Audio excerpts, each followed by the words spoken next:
আসসালামু আলাইকুম। আমি জাহিদ হাসান, সহকারী শিক্ষক, সরকারি প্রাথমিক বিদ্যালয়। এটা ডিসেম্বর মাস, এখন আপনার শিশুকে ভর্তির উপযুক্ত সময়। তাই আপনি আপনার শিশুকে কোথায় ভর্তি করাবেন? আসুন সেই বিষয় নিয়ে আজকে আলোচনা করি। বাংলাদেশের দুই প্রকারের শিক্ষা পদ্ধতি রয়েছে সাধারণ শিক্ষায়। একটা হলো কিন্ডার গার্ডেন, আর একটা হলো সরকারি প্রাথমিক বিদ্যালয়। এখন আসা যাক সরকারি প্রাথমিক বিদ্যালয়ের শিক্ষক কীভাবে তৈরি হয় সেই সম্বন্ধে আমরা জানি। লক্ষ লক্ষ শিক্ষিত বেকার মধ্য থেকে অত্যন্ত মেধাবী কিছু শিক্ষক এসে নিয়োগ পান। সরকার প্রাথমিক বিদ্যালয়ে কিছুদিন পাঠদান করার পরে তাদেরকে দেওয়া হয় পিটিআই ট্রেনিংয়ে। সেখানে 1 বছর মেয়াদি বা 1.5 বছর মেয়াদি প্রশিক্ষণ বা শিক্ষা শেষে আবার তার বিদ্যালয়ে তাকে শিক্ষক হিসেবে পদায়ন করা হয়। আর এই যে পিটিআইতে এক ঝাঁক দক্ষ প্রশিক্ষকরা ট্রেনিং দিয়ে থাকেন। এমনভাবে ট্রেনিংগুলো দেওয়া হয় যেন কোনো শিক্ষক যদি শিখতে নাও চায়, তার ভিতরে অভ্যাসগতভাবে শিক্ষাগুলো ঢুকে যায়, যেন সে একজন আদর্শ শিক্ষক হতে পারে। বা প্রত্যেকটা টিচারই এমনভাবে প্রশিক্ষণপ্রাপ্ত হয় যে শিক্ষক মানে যে যোগ্যতাগুলো রয়েছে সেই যোগ্যতাগুলো তাকে অর্জন করতে হয়। এরপরে তার নিজ বিদ্যালয়ে আসার পরে আবার বাংলা, ইংরেজি, প্রাথমিক বিজ্ঞান, বাওবি, প্রাথমিক গণিত সহ অন্যান্য বিষয়ে ট্রেনিং করতে হয়। এবং এই ট্রেনিং সারা বছর ব্যাপী শিক্ষকদের দেওয়া হয় এবং শিক্ষকরা এই প্রশিক্ষণ নিয়ে প্রশিক্ষণলব্ধ জ্ঞান তার বিদ্যালয়ে প্রয়োগ করে।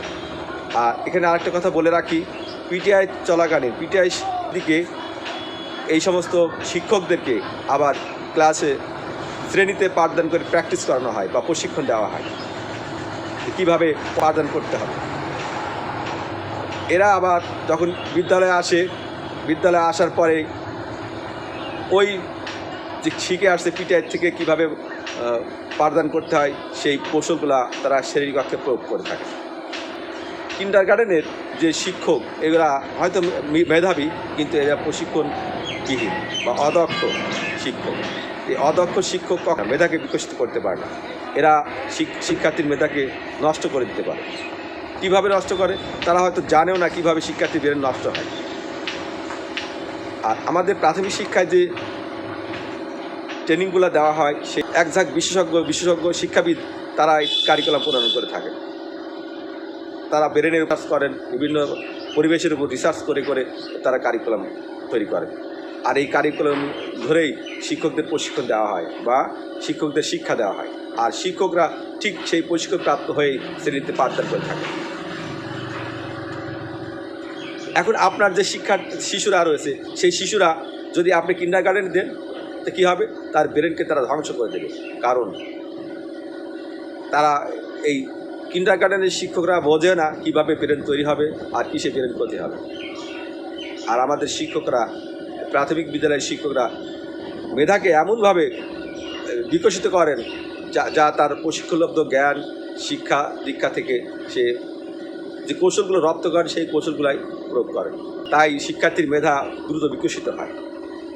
আপনি হয়তো বলবেন যে ওরাও তো মেধাবী, ওরাও তো শিক্ষার্থীর মেধা বিকশিত করার জন্য কাজ করে থাকে।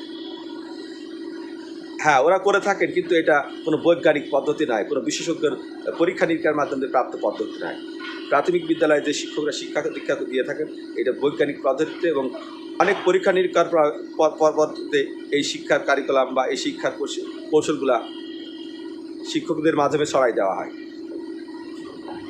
এখন আপনি হয়তো বলবেন ওখানে শিক্ষা দিলে কি হবে, ওখানে তো শিখবে। হ্যাঁ, ওখানে শিখবে। আপনার শিশু যখন শিক্ষা নিয়ে পাঠদান উপরে ক্লাসে যাবে, যখন 6, 7, 8, 9 পার হয়ে আরও উপর ক্লাসে যাবে, তখন সে তার পড়াশোনায় সে অনীহা সৃষ্টি হবে। সে শিক্ষাকে আনন্দ হিসেবে দেখবে না। আর সরকারি প্রাথমিক বিদ্যালয়ের একজন শিক্ষকের ছাত্রদেরকে এমনভাবে পাঠদান করে থাকেন যা প্রতি ক্লাসে তার আকাঙ্ক্ষা বৃদ্ধি পায়, আগ্রহ বৃদ্ধি পায়, উৎসাহিত হয়, তার ভিতরে প্রচণ্ড বাসনা জাগে, প্রচণ্ড ইচ্ছাশক্তি জাগ্রত হয়। তাই সে আমাদের প্রাথমিক বিদ্যালয়ের শিক্ষার্থীরা বেশিরভাগই মেধাবী হয় এবং ডাক্তার, ইঞ্জিনিয়ার, বৈজ্ঞানিক সহ এবং সুশিক্ষিত একজন মানুষ হিসেবে গড়ে ওঠে। আর কিন্ডার গার্ডেনের শিক্ষা পদ্ধতিতে কী হয়, কিন্ডার গার্ডেনের শিক্ষা পদ্ধতিতে মেধাগুলো নষ্ট হয়ে যখন 8, 9 বা উপরে যায় তখন সে আস্তে আস্তে পড়াশোনা আগ্রহ হারিয়ে ফেলে এবং কষ্টে তার পড়াশোনা থেকে সে বিমুখ হয়ে যায়, অর্থাৎ তার মেধা একদম নষ্ট হয়ে যায়। আর তাই আমি বলবো আপনাদেরকে অবশ্যই আপনারা সরকারি প্রাথমিক বিদ্যালয়ে আপনার শিশুকে পড়ান, তাহলে আপনার শিশু অনেক মেধাবী হবে। যেমন হয়তো বলবেন কেমন করে, আপনারা হয়তো একটা গল্প শুনেছেন, খরগোশ আর কচ্ছপের গল্প। আমাদের প্রাথমিক লেভেলের শিক্ষাটা ঠিক কচ্ছপের মতো ধীরে ধীরে ধীরে যাবে এবং কাঙ্ক্ষিত লক্ষ্যে সেই জয় হবে।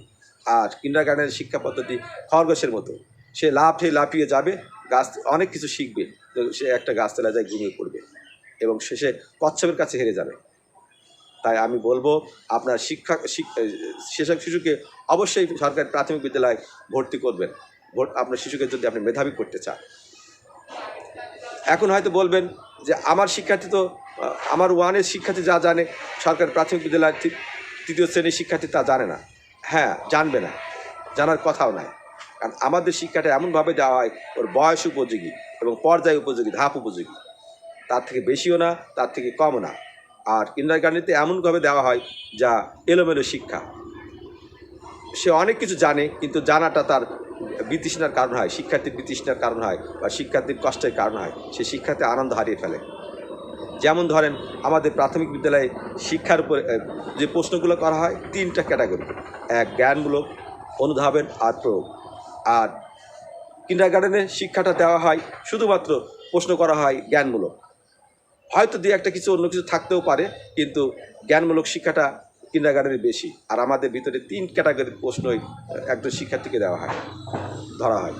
তাই আমি বলবো আপনারা বিচার বিশ্লেষণ করুন, আপনার বুদ্ধিকে কাজে লাগান, আপনার শিশুকে যদি মেধাবী করতে চান অবশ্যই সরকারি প্রাথমিক বিদ্যালয়ে ভর্তি করুন।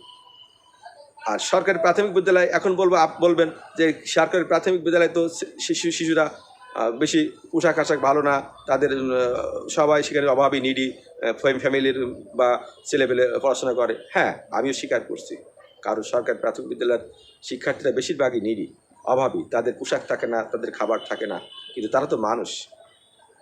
আপনার শিশুকে আপনি যদি ঘৃণায় মুখ ফিরিয়ে আপনার শিশুকে এখানে ভর্তি না করেন, এটা আপনার জন্য চরম একটা লজ্জাজনক অমানবিক কাজ হবে। আপনার শিশুকে আপনি প্রাইমারিতে ভর্তি করুন, আপনি যেভাবে সচেতন সেভাবে আপনি শিশুকে যদি সচেতন হন, আপনি সঠিক পরিমাণ তাকে পোশাক আশাক দেন, খাবার দাবার দেন, তাকে প্রয়োজনীয় কাগজপাতি দেন, তাকে অবশ্যই আপনার শিশু মেধাবী হবে। এবং আপনার শিশুর জন্য আলাদা একটা টিউটর রাখুন বাড়িতে। যে টাকা আপনি কিন্ডারগার্টেনের পিছনে খরচ করেন, আপনি হিসাব করে দেখুন তো কত টাকা খরচ করেন। এই টাকাটা যদি আপনি সরকারি প্রাথমিক বিদ্যালয়ে পড়ে তার পিছনে ব্যয় করেন, অবশ্যই আপনার শিশু যে পরিমাণ মেধাবী হবে তা অন্য শিশুরা আপনার শিশুর কাছে ধারের কাছেও আসতে পারবে না এবং আপনি আশ্চর্য হয়ে যাবেন যে আপনার শিশু কতটা মেধাবী। তাই আমি বলবো সচেতন হন, আপনার শিশুর ব্রেনকে মেধাকে নষ্ট করবেন না, সঠিক জায়গায় সঠিক সময় সঠিক পদ্ধতি বেছে নিন। আর আমার ভিডিওগুলো দেখুন, আমার সাথে থাকুন।